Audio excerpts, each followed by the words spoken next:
Olá, Entre Leitores! Você está no canal Entre Resumos e Resenhas com Cíntia Souza. Cíntia com TH, viu? E no vídeo de hoje eu vou falar sobre o livro famosinho Tudo é Rio, de Carla Madeira. Você já leu? Acha que Venâncio mereceu esse final feliz?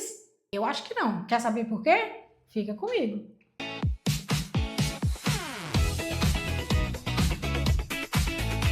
Então, Tudo é Rio acompanha basicamente a história de três personagens, Lucy, Dalva e Venâncio. Lucy é uma GP, é uma prostituta, é uma puta mesmo, como diz a narradora. É uma máquina de fazer sexo. Qual é a história de Lucy? Ela perdeu os pais muito cedo e foi acolhida por uma tia, a tia Duca. Só que ela não gostava da tia malvada, né? Então, para se vingar dessa tia, ela começa a dar em cima do tio, que é o Brando, marido de Duca. Ele se deixa levar, é seduzido e eles dão uns amassos constantes lá, ela desperta a sexualidade dela com ele, mas ele dá um conselho lá para que ela, né, fique com outros homens primeiro, depois ele voltar para ela. E aí há um momento em que eles estavam se arrumando para ir para um casamento que ia acontecer na cidade e Lucy e Brando ficam sozinhos na casa momentaneamente e ela começa a fazer sexo oral nele. E a tia Duca aparece bem nesse momento, né? Ela fica furiosa, xinga Lucy, bota Lucy pra fora, só que Lucy já tinha conseguido muito dinheiro, porque ela já tinha dormido com a cidade inteira. E aí ela sai da cidade, vai para outro lugar, vai para um puteiro mesmo, a casa de Manu, então ela passa a trabalhar lá.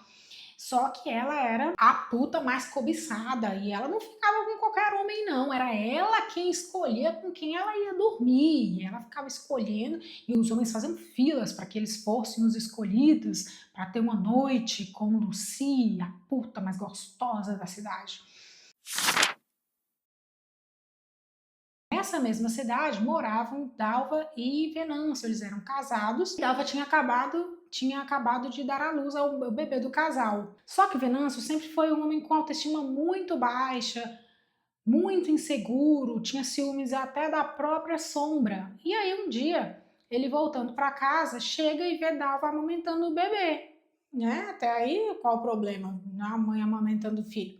Ao ver Dalva sozinha com o filho, naquele mundo dos dois, mas sobe uma raiva tão grande em Venâncio e ele fica furioso. E aí o que ele faz? Ele pega esse bebê e pá, joga longe e vai até Dalva e bate, bate, bate, bate, espanca Dalva mesmo, sabe? Assim, com muita raiva, deixa Dalva lá acabada, quase morta no chão. Só que aí, então, né, dias depois, Dalva se recupera, ela não vai embora, ela continua morando com o Venâncio, só que ela dá um gelo nele, então ela fica em completo silêncio, apesar de eles morarem na mesma casa, ela não conversa com ele, nada, não fala um A com ele. E ela começou também a sair durante o dia, ela saía de manhã cedinho, só voltava no fim da noite. E aí Venâncio, por sua vez, também, apesar de estar muito arrependido, não falava isso, então não procurou Dalva, ficou em silêncio também. Então um ficou sem falar com o outro, e ele ficava se martirizando por dentro, né? Porque eu fiz isso e tal, mas né, também não ia lá pedir desculpas, não tomava nenhuma iniciativa, ficava aquele peso morto lá. A única coisa que ele fazia, e que ele conseguiu fazer, foi, já que Dalva não dormia mais com ele, foi frequentar então a casa de Manu. Ele passa a dormir com várias prostitutas lá, só que ele não dorme com Lucy, que era a mais cobiçada. Aí um dia ele estava lá no bordel e a Lucy escolhe exatamente Venâncio para ficar com ela. Só que ele fala: não, eu quero você não, eu quero essa aqui. Ele pega a primeira que ele vê lá e vai dormir com ela. E Lucy então toma um susto. Como assim ele teve a coragem de me rejeitar se eu sou a puta mais cobiçada dessa... E ela fala então, quer saber de uma coisa? Eu não vou dar pra ninguém aqui mais até esse homem dormir comigo. E ela bate o pé e toda noite que Venâncio está lá, ela fala, eu quero a Venâncio, e Venâncio fala, não vou ficar com você não, e aí ele não fica com ela, e vai uma, duas, três, 10, né, vai se passando o tempo, e eles não ficam juntos. A Lucy até faz com que ele entre lá no quarto com ela, só que ele não, ele tá rejeitando, não quero você não, tal. Aí uma hora lá que ela vai, desaba, desiste mesmo, desiste, fala, quer saber, deixa pra lá. E aí ela solta o cabelo, quando ela solta o cabelo, ai, agora quem eu vejo não é mais Lucy, é Dalva. E aí então Venâncio dorme finalmente com Lucy, mas por quê? Porque ele estava vendo Dalva. Então não é que ele estivesse dormindo com Lucy, ele estava dormindo com a esposa dele, com Dalva, né?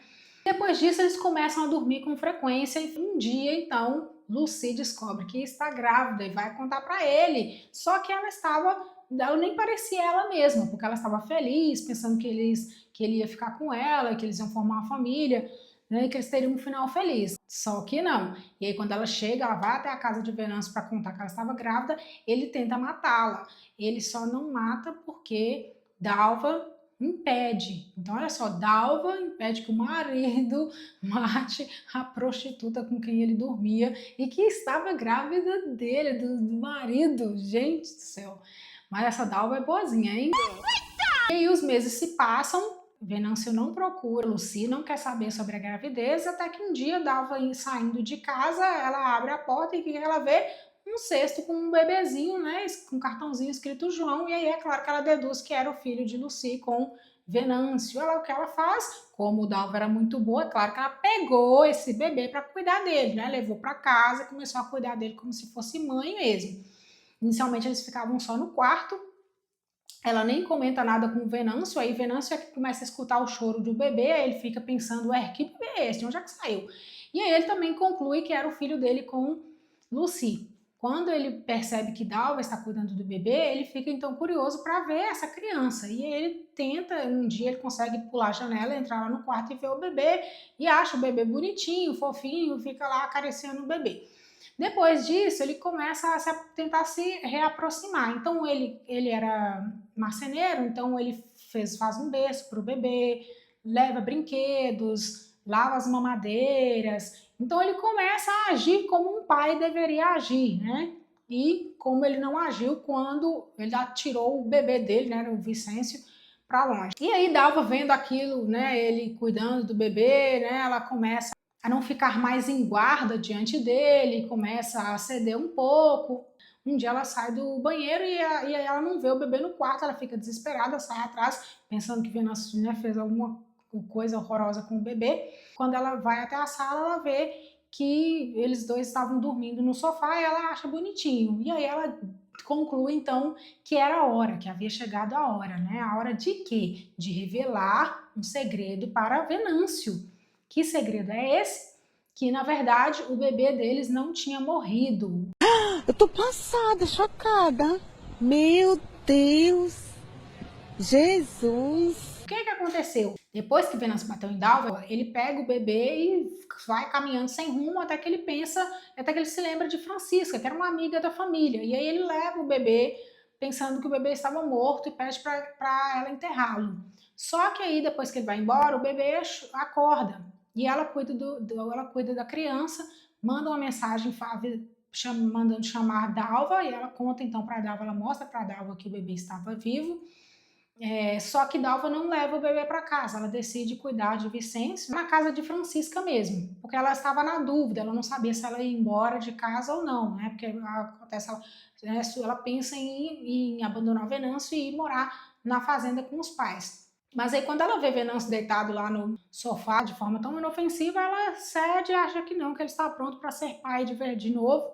E aí então ela sai de casa bem cedinho para buscar Vicêncio. E quando Venâncio volta, Dalva ainda não tinha chegado, e aí ele fica um pouco desesperado, pensando que, nossa, não, finalmente ela foi embora, me abandonou, agora eu estou aqui sozinho nesse mundo, o que é que eu vou fazer? Mas aí então ela aparece novamente com duas crianças, né? E ele fica sem entender. E ela conta para ele então que o Vicêncio tinha sobrevivido, e a narradora finaliza a história assim.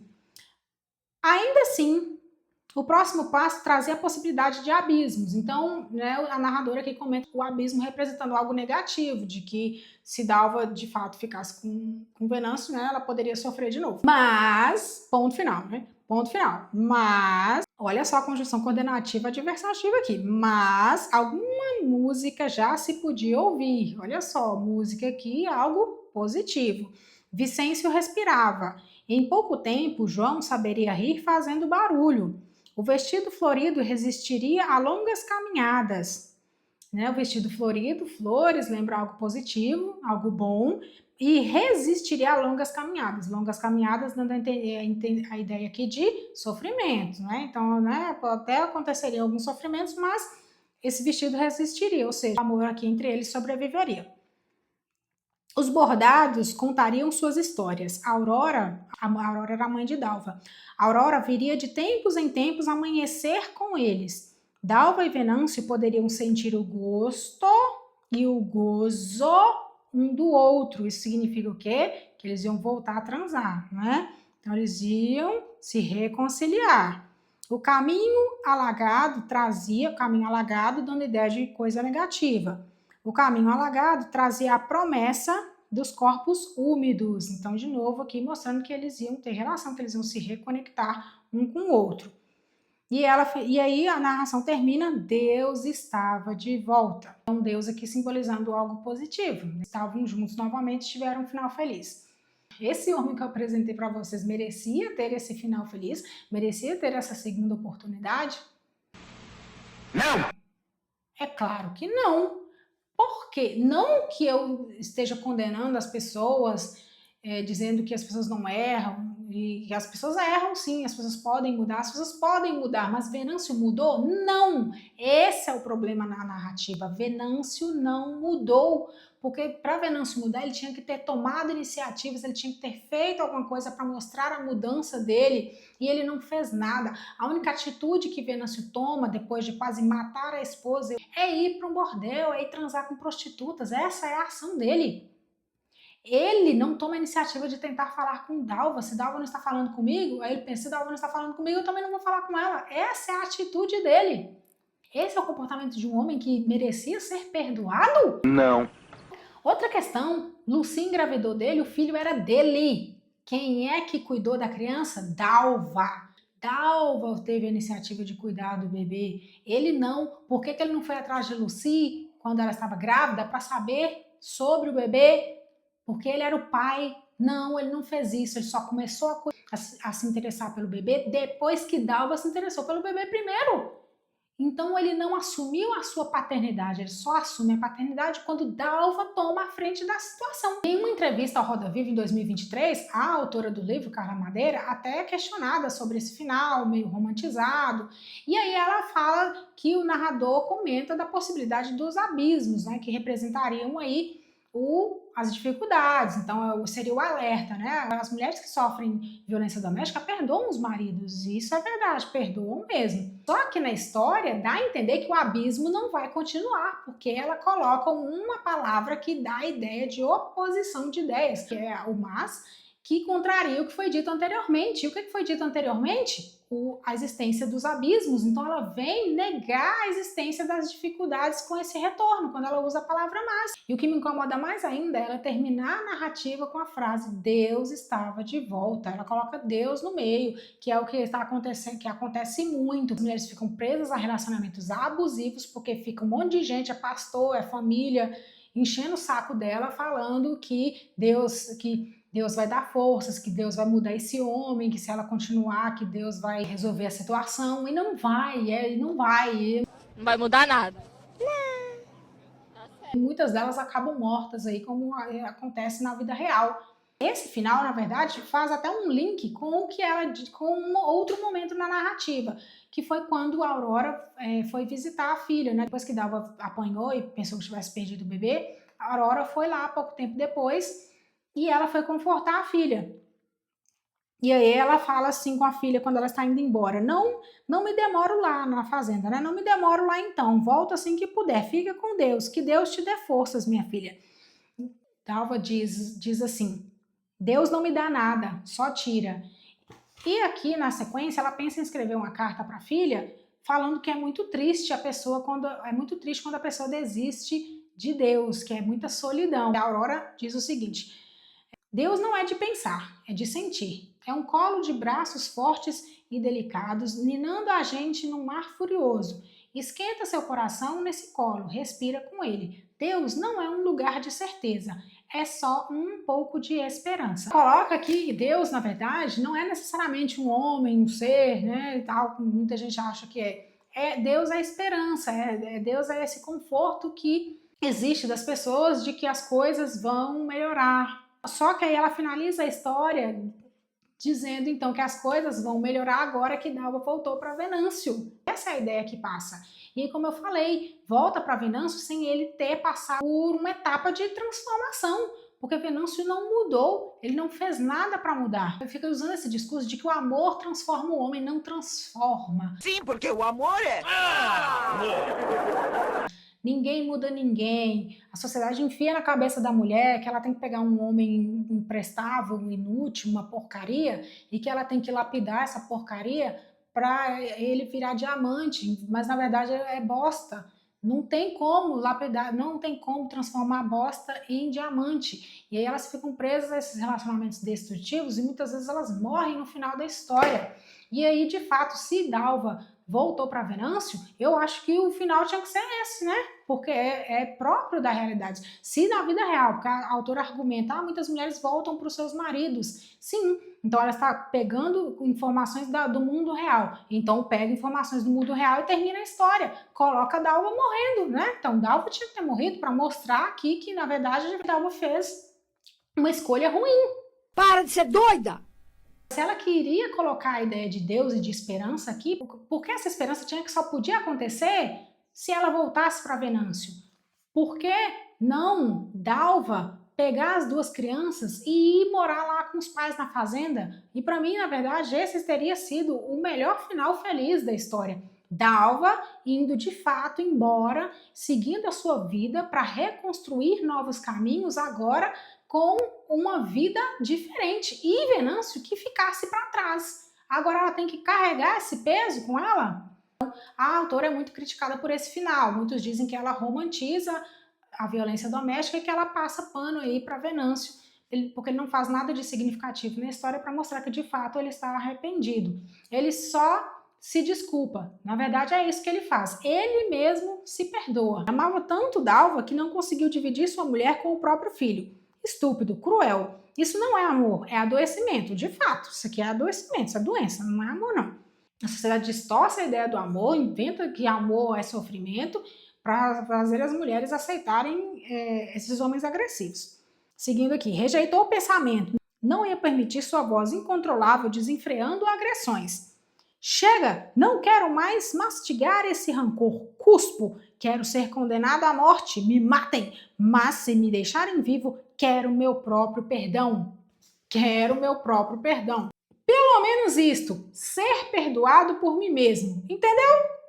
Eu me perdoo, gritou, eu me perdoo.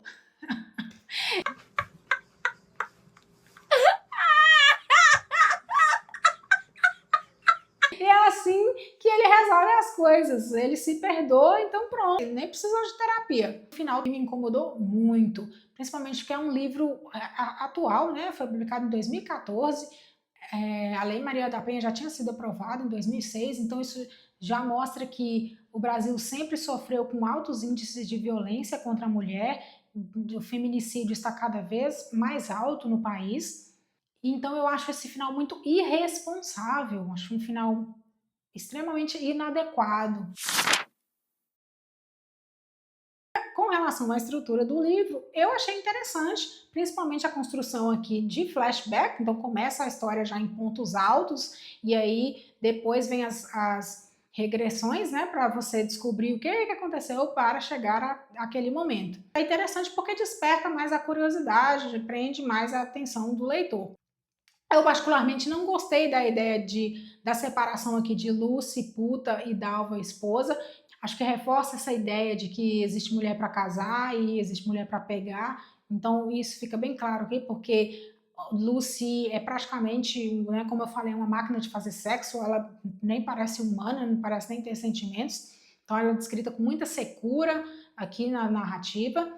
Então isso me incomodou bastante, essa dicotomia entre as duas mulheres. Já vi outros canais analisando, dizendo que o livro é muito poético. Eu achei o título poético, Tudo é Rio, achei muito profundo mesmo, achei uma metáfora incrível e fiquei bem curiosa para entender, né, o que é esse tudo. Então é esse tudo metaforizando a vida, então a vida como rio, como correnteza, como acontecimentos que fluem, que correm, e o amor que vai fazer transbordar esse rio. Eu gostei dessa ideia do título, mas eu não consegui perceber isso na construção da narrativa. Eu achei, por exemplo, as frases que compõem o livro, os parágrafos, eu achei muito curtas, excessivamente curtas, inclusive tem toda hora um ponto final, a leitura não flui, e assim, como ela quer trazer essa ideia de rio, de correnteza, de fluidez, eu acho que ela deveria ter escrito frases mais longas, períodos mais longos, exatamente para mostrar isso, né? Essa ideia das palavras correndo, se afogando no rio, mas não é toda hora um ponto final. Começa ali o amor dos dois, ponto. Não fizeram nada, não disseram oi, nem um sorriso, nem um aceno, nada, ponto. Dalva apenas notou que o tabuleiro esquecido se inclinara com o risco de espatifar as espadas no chão, ponto. Retomou o passo indecisa e seguiu para a venda do pai, ponto. Venâncio largou o que fazia e foi até a porta ver Dalva se afastar, ponto. Pela primeira vez gostou de ter voltado, ponto. Percebem que toda hora uma espécie de trava, de obstáculo aqui, que não dá a ideia de fluidez. Outro trecho, estava lá na porta, ponto, esperando por ela, ponto. Então vejam que são, né, como eu disse, são períodos, são frases muito curtas, não representam a proposta da ideia do rio. Não me parece que foi descuido da autora essa questão das frases muito curtas. Na verdade, eu acho que foi uma adequação ao público atual, porque as pessoas estão com a atenção extremamente prejudicada por causa do excesso de redes sociais, dos conteúdos fragmentados, excessivamente curtos, né? Os vídeos aí de alguns segundos, posts com poucas palavras. Então, acho que foi uma estratégia dela de escrever assim para manter a atenção do leitor. Os capítulos são muito curtinhos, 1, 2 páginas. Os personagens são bem enxutos mesmo. Na verdade, como eu falei aqui, basicamente a história é centrada em 3 personagens. O livro é filho. Então, eu acredito que seja uma estratégia dela. Inclusive, eu li outro livro também que foi publicado agora, em 2021, e também tem esse excesso de frases muito curtas. Então, acredito que seja uma tendência da escrita contemporânea. Mas como eu já tenho um hábito de ler, me incomoda.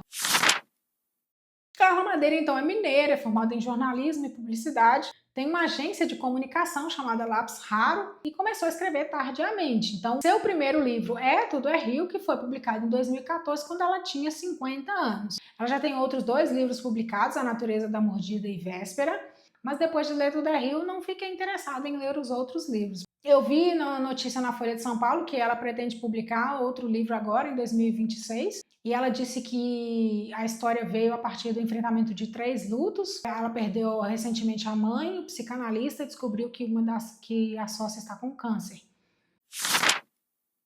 Vamos agora fazer um mapa mental para sintetizar o enredo? O livro resenhado de hoje foi Tudo é Rio, de Carla Madeira, publicado inicialmente em 2014. O livro apresenta 3 personagens centrais, Lucy, Venâncio e Dalva, lembrando que Venâncio é casado com Dalva. Lucy é descrita como a puta, é a mulher para pegar, para passar um tempo. Depois de muito insistir, ela vai conseguir dormir com Venâncio várias vezes e vai engravidar dele, tendo um filho chamado João. Já Venâncio é um homem de baixa autoestima, muito inseguro, desconfia até da própria sombra, é extremamente ciumento e violento, combinação perigosíssima para se relacionar com esse tipo de homem. Mas ele se torna marido de Dalva, mesmo ele dando sinais ainda no namoro de que já era violento e ciumento.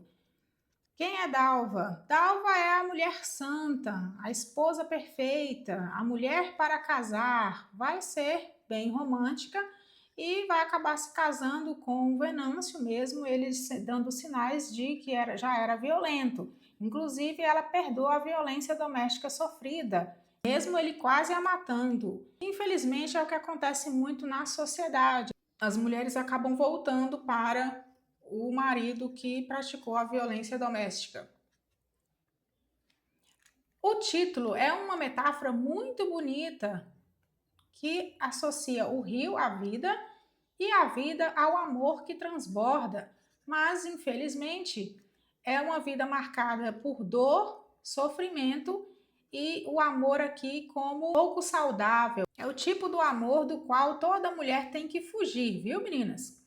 Quanto à estrutura, a leitura é muito rápida, os capítulos são curtinhos, as frases que compõem os parágrafos também são bem curtas, né? Isso pode incomodar um leitor mais experiente. Me conta, o que achou do meu mapa mental?